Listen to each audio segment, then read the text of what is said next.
माई की भावना लगा के और माई की एक आस्था, एक अर्जी और माई की विनती करो, हर कष्टों का निवारण होता है। जिंद हो या मसान हो या हारी हो, बीमारी हो, मैं तो सब तक ये चीज़ पहुंचाता हूँ कि ढोंग धतूरा से बचो। मैं भी, मेरे को भी ढोंग धतूरा मानो। मेरे हाथ धरने से, मेरी रक्षा से, मेरी भस्मी से, मेरी माई की छवि से आपको कामयाबी, सुख शांति, मानसिक तनाव से मुक्ति मिलती है। तो आप यहाँ आओ या कहीं जाओ तो इस समय, नहीं तो जाने की ज़रूरत नहीं है इस समय, क्योंकि आजकल पैसा सब कुछ नहीं है, कुछ एक भावना भी है। मैं तो यहाँ सबसे यही कहता हूँ भैया, चाहे जिंद हो या मसान हो या कोई भी परेशानी हो, चाहे हार्दिक या मानसिक तनाव हो या घर की बीमारी हो या कलह हो या कोई भी हो, यहाँ आने से किसी को लाभ मिलता है तो आओ, नहीं तो यहाँ आने की ज़रूरत नहीं। मैं किसी से पहले 1 रुपया नहीं उठवाता हूँ। पहले यही कहता हूँ भैया, मेरी रक्षा से, मेरे मंत्र से, मेरे शब्दों से अगर मेरा आराम मिलता है इस दरबार से आने से तो यहाँ आओ। यहाँ तो जिंद मसान कोई भी परेशानी हो, सबको पहले मैं यही कहता हूँ भैया, आराम मिले तो आना, नहीं तो यहाँ मत आना। का कहते मैया के दरबार की छवि से दर्शन हमको मिलते हैं और लाभ मिलता है तो आओ, नहीं तो मत आना। मैं तो जनता से एक विनती पाना चाहता हूँ, एक माई का एक खाली एक गुणगान है। मेरा जो गुरु स्थान है माँ कामाख्या है, मेरा कोई गुरु नहीं है। मैंने बहुत देखा ढोंग धतूरा में माले मिले मेरे को, न तो मेरी लेडीज है गुरु, न मेरा जेंट्स है गुरु, मेरी तो माँ कामाख्या है गुरु। शमशान का अहोरी जरूर हूँ, शमशान में रहता हूँ। ये कहते हैं कि बिना गुरु के नहीं जाना चाहिए, मैंने तो साक्षात माई को ही गुरु बनाया है, वो करती है कृपा। न तो मैं तंत्र जानता हूँ न मंत्र जानता हूँ, मैं तो खाली यही कहता हूँ माँ ये आया है, इसकी सुन ले और इसको सुख शांति दे, जो कामयाबी जो भी मिलनी है वो मिलती है, माँ देती है, ऐसा कुछ नहीं। तो गुरुदेव आप शमशान में जाके क्रियाएं करते हैं या यही? जी मैं तो दादा जाप करता हूँ। मेरा 25 साल का जाप है, अभी 13वीं साल चल रही है मेरे को। हर शनिवार को चाहे आंधी हो या तूफान हो, 10 बजे मैं घर छोड़ देता हूँ, 3 बजे तक शमशान में ही रहता हूँ जहाँ मुर्दे जलते हैं। वो मेरा घर है, मैं जा दिन जाता हूँ, मेरे को बहुत खुशी होती है। वहाँ मेरे को माँ मिलती है, ये माँ वहीं तो है, ये जगत जननी है।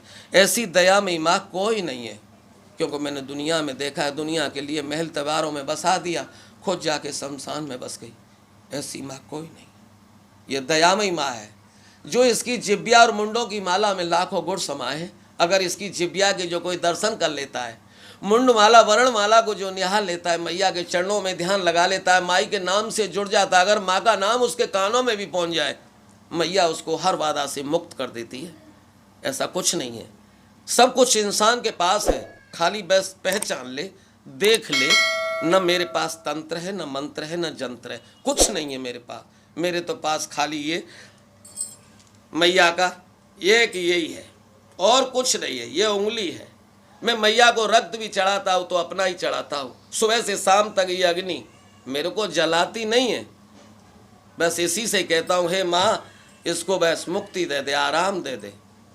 मैं अपना रक्त चढ़ाता हूँ। माँ ये कहते हैं सियाने मुल्ला मौलवी ढोंग धतूरा वाले के माई बलि लेती है। अरे माँ का शब्द क्यों ले रहा है भाई? माँ किसी को जन्म देती है कि बलि लेती है? मैंने तो किसी वेद में नहीं पढ़ा कि माँ बकरा लेती है, माँ अंडा लेती है, माँ मुर्गा लेती है, नहीं, मैंने आज तक कभी नहीं दिया। अरे माँ को तो खुश करना है तो अपना रक्त दे, दूसरे की जान दे करके, किसी की जीव हत्या कर करके माँ किसी को सुख देगी? नहीं, खाली आदमी को सुख शांति और संतुष्टि मिल जाएगी, मगर उसका भला नहीं होगा, न तांत्रिक का होगा न देने वाले का होगा। कभी किसी को बलि मन दो नहीं, ये ढोंग धतूरा में मन जाइए, माँ को शब्द को नाम ही मन लो। अगर माँ बलि लेती है तो माँ पैदा क्यों करेगी? ये तो जगत जननी है, जगत माता है, कभी बलि तो माँ लेती नहीं है। अगर तांत्रिक को किसी को दुख हरने के लिए अगर देना है तो अपना बलि दे। सबसे बड़ा तांत्रिक था रावण, उसने 10 बार अपना शीश काट काट के माई को चढ़ाया। उसके 10 शीश नहीं थे, 10 बार उसने माई को अपने अर्पण किया तो उसको नार जैसी लग जाती। ऐसे ही रामकृष्ण परमहंस विवेकानंद के गुरु, उनने अपना इस समझ लो सर काट के चढ़ाया, क्या उनका आज विश्वविख्यात हो गए वो रामकृष्ण परम। माँ किसी की बलि नहीं लेती, माई तो खाली इसको आस्था से भूखी है, भावना की भूखी है, माँ किसी की बलि नहीं लेती है। मैं तो सबके द्वारा पहुंचाता हूं, मेरी माई को याद कर लो, लीलांचल पर्वत को याद कर लो, वो जगत जननी है, 10 विद्याएं वहाँ, मेरे पास बस वही गुरु स्थान है। हे माँ, सबका भला करना, मैं तो सब जनता के द्वारा पहुंचा जाता हूँ। अगर ये शब्द कानों में भी पहुंच जाए किसी के, आय से, बलाय से, ओना से, टोना से, हर बाधा से मुक्त हो जाएगा।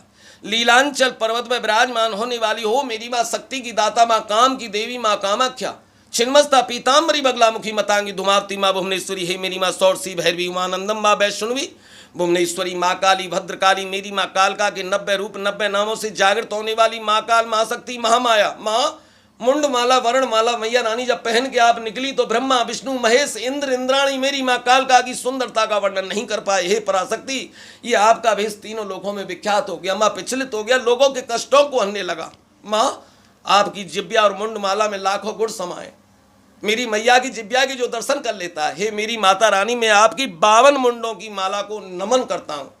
मैया, आपकी जिब्या की जो दर्शन कर लेता है, मुंडमाला वरणमाला को जो निहार लेता है, माता रानी आपके चरणों में ध्यान लगा लेता, माँ आपके नाम से जुड़ जाता। अगर आपका नाम उसके कानों में भी पहुंच जाए, उसको तुम माँ आय से, बलाय से, ओना से, टोना से, दुख से, दर्द से, हारी से, बीमारी से, भूत से, प्रेत से, करे से, धरे से, नजर से, गुजर से हो मेरी माँ कार धंधे में भी बढ़ोतरी करती है। मेरी मैया हर कष्टों का निवारण करती है। माँ के दरबार में जो आता कभी निराश तो माई ने भेजा ही नहीं। हे मेरी माँ, सबका भला करना।